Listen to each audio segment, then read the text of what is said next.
asalaamaaleykum dal leen ak jàmm wàllu politique ak jaloore bi nga xam ne moom la Sadio Mané am ci wàllu ballon d'or bi daal moo soxal ëttu yéenekaay yi ñu xëyandool dañu koy door ak ëttu yéenekaay bu groupe Sud Communication du Sud Quotidien moom nag muy waxtaane doxalin bi jëmale ci wàllu langue politique bi rawatina nag taxawaayu préfet yi nga xam ne daal jaaxal na ko lool suñu naataangoo bi fare ci avenue Bourguiba ni daal taxawaay bile ute naag lool ak li ñuy xaar ci ñoom ci firnde nag doxalinu gendarmerie bi nga xam ne dañuy dox ci ndigalu préfet bu Mbour bi dal ci cortège yu ki jiite Pastef les patriotes di Ousmane Sonko loolu daal moo tax bu mbiri nit ñi di ko waxtaane waat bu baax a baax rawatina nag yenn ci ay doxalinu yenn ci ay administrateur civil yi nga xam ne daal sawar nañ lool ngir dal ci responsable politique yu ku jéegi waaye nag bu dee ñi fare ci nguur gi ñooy amal ay manifester daal duñ leen ca dégg ëttu yéenekaay bu groupe Sud Communication di fàttali ni bés bu njëkk bu nemmeeku tour bi nga xam ne ki jiite Pastef les patriotes di Ousmane Sonko moom la waroon amal te ñu siiwal ko ci gaawu fukki fan ak juróom ci weeru octobre daal mujjiwul amee nañu ko bëggee woon leneen lu Sud Quotidien di fàttaliwaat daal mooy yenn ci yëngu-yëngal jëmale ci wàllu politique nag am ci at yi ñu génn daal dafa aaju si lu bëri ci taxawaay bi nga xam ne mën nañ ko xarab bu yenn ci ay administrateur civil rawatina ay commissaire de police wala ay chef de brigade gendarmerie nationale wala boog taxawaay bi nga xam ne daal moom la procureur de la république di am ci mbir yi ñu wax ba day ci wàllu politique jàll ci kàddu yi nga xam ne moom la docteur Alioune Diop yëkkati teg ko ci ndodd ñi nga xam ne ñoo ŋànk coalition bi di Macky 2012 ñu dal bu baax a baax ci président Macky Sall ak it ci projet bi nga xam ne moom la am ngir baal kii di Khalifa Ababacar Sall ak Karim Meïssa Wade Le Soleil ak Sud Quotidien di ñu yeggee yooyu kàddu bu docteur Alioune Diop bi nga xam ne moo jiite conseil d'orientation bu fonds de développement des transports terrestres docteur Alioune Diop dal bu baax a baax ci responsable Macky 2012 yi di leen xam ne daal li leen war fi mu toll nii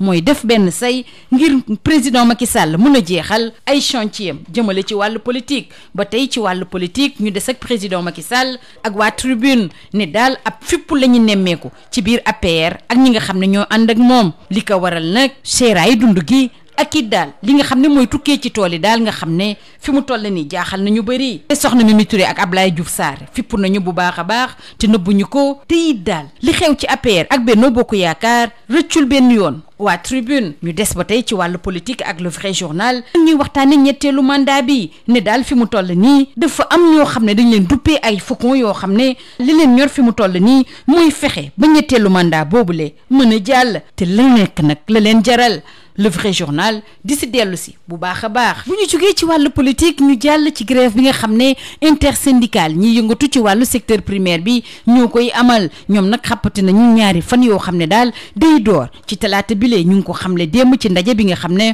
moom lañ doon amal ci Diamniadio ñoom nag li ñu bëgg daal mooy ñu niilal arrêté ministériel bi nga xam ne moom la Abdoulaye Daouda Diallo bi ñu dénkoon wàllu finance jëloon jëmale ci dakkal seeni ndàmpaay bi ñu duppee prime interne loolu yëpp nag mi ngi amoon ginnaaw gi ñu yokkalee payooru fonctionnaire yi leneen lu ëttu yéenekaay yi xëyee tey ji nag mooy wàllu tàggat yaram rawatina nag jaloore bi nga xam ne moom la Sadio Mané am jëmale ci Ballon d'Or France Football ñu door ko ak waa Sud Quotidien ñu ne ñaareelu place ci Sadio Mané bi daal dugg na ci taarix bu baax a baax moom mi nga xam ne moom lañ toftal ci ki nga xam ne mooy doomu France bi di Karim Benzema Le Soleil ni Sadio Mané daal mën nañu ne mooy Ballon d'Or bi nga xam ne moo sax ci xol yi moo taxit njiitu réew mi di ko sargal bu baax a baax ci ay jéegoom yi muy amal ci terrain bi waaye it li muy liggéeyal askan wi saa su ne waa record ne Sadio daal dugg na ci taarix te it daal mi ngi tegu ci tonk George Weah bi nga xam ne moo jëloon bile Ballon d'Or ci atum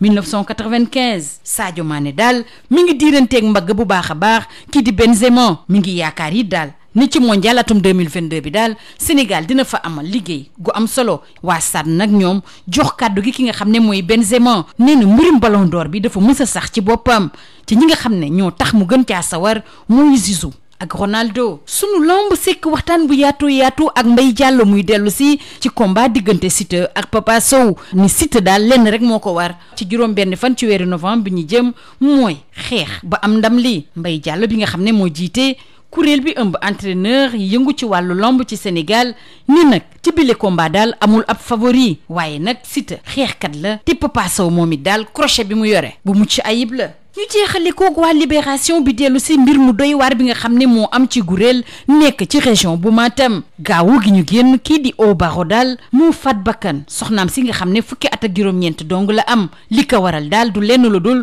dafa bëggoon mu fase ko ni muy waajal ay bagaasam ngir génn ci kër borom këram boobule la faat bakkanam ndem si yàlla si nga xam ne nag ni mu amee fukki at ak juróom la ko Awa Baro takkoon moom daal dafa doyaloon sëkk ci génn yi nga xam ne saa su ne moom la borom këram di génn rawatina guddi gi dem fekk ji ñeneen borom këram boobu nga xam ne nag ci kanamu gendarme yi xam le ne moom la ci boppam moo faat bakkanu soxnaam soosulee lii moo gënoon a fës ci ëttu yéenekaay yi ñu xëyee ndool ñu yendoog jàmm. Bonjour, animation de l'espace politique au Sénégal, le jeu trouble des politiques. C'est le titre qui barre la une de Sud Quotidien. Le confrère met en exergue ce mardi la pratique peu administrative des préfets à l'encontre de l'opposition. Selon le quotidien du groupe Sud Communication, l'intervention de la gendarmerie agissant sur ordre du préfet de Mbour contre le cortège du leader de Pastef Ousmane Sonko remet au goût du jour le débat sur la posture de certains administrateurs civils prompts à sévir contre les responsables de l'opposition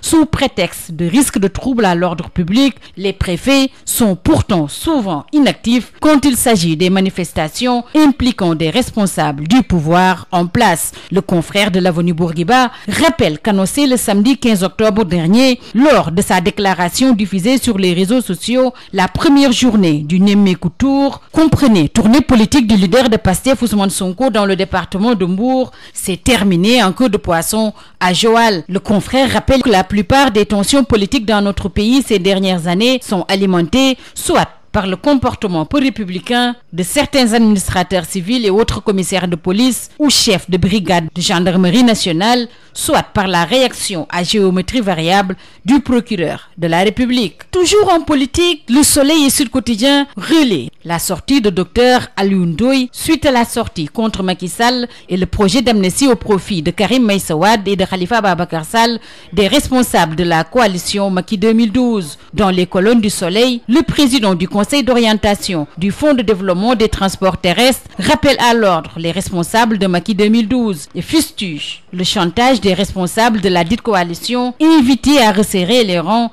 pour permettre au président de terminer ses chantiers politiques. Toujours en politique, le vrai journal s'intéresse à cette offensive pour le 3e mandat avec les faucons qui s'affichent. Ça y est, l'offensive pour le 3e mandat est bien lancée. Le vrai journal nous propose ce gros plan sur ces faucons qui ont décidé de sortir du bois pour obtenir au forceps une 3e candidature de Macky Sall en 2024. Après la politique, place au front social avec cette grève de l'intersyndicale du secteur primaire, fortement relayée par Sud Quotidien. Les travailleurs décrètent 48 heures renouvelables à partir de ce mardi. Ces travailleurs du secteur primaire de la fonction publique maintiennent la pression sur le gouvernement. C'est la décision issue de leur rencontre d'hier lundi à Diamniadio. Ces travailleurs réclament l'abrogation de l'arrêté ministériel pris par Abdoulaye Daouda Diallo, alors ministre des Finances, portant suspension de leurs indemnités appelées prime interne. Une suspension qui, rappelle Sud Quotidien, était intervenue à la suite de l'augmentation généralisée des salaires dans la fonction publique. En sport, les confrères parus ce jour s'intéressent au Ballon d'Or 2022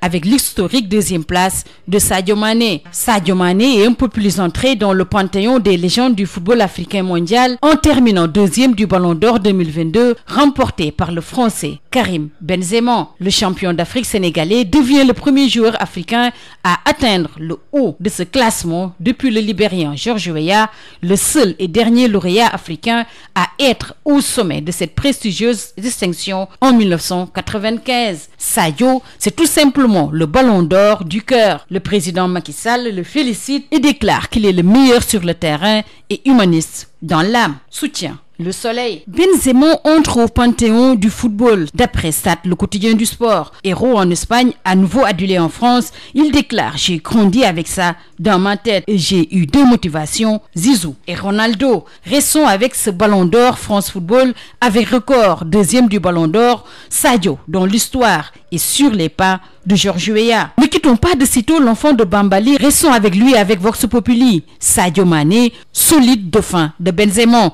Le Lion a été honoré pour ses œuvres sociales avec le prix Socrates et il espère qu'on sera des favoris au Mondial 2022. Ce mardi, Mbaye Diallo livre les clés de la victoire dans les colonnes de Sunu Lamb. Il déclare: Siteu doit se bagarrer. Le choc du 6 novembre prochain à l'arène nationale qui oppose Siteu de Lansar et Papa Sow de Jambar Wrestling Academy fait toujours le bourdon dans l'espace de la lutte sénégalaise, rappelle Sunu Lamb. Mbaye Diallo, président de l'association des entraîneurs de lutte au Sénégal, estime qu'il n'y a pas de favori, mais que l'avantage de Siteu se trouve dans la bagarre même et Papa Sow a un crochet du droit extraordinaire. Libération revient en détail sur ce que révèle l'enquête sur le drame conjugal à Gourel. Samedi soir, Barreau a abattu sa très jeune épouse âgée de 19 ans, tout simplement parce que cette dernière avait demandé le divorce. C'est pendant qu'elle préparait ses affaires pour quitter le domicile conjugal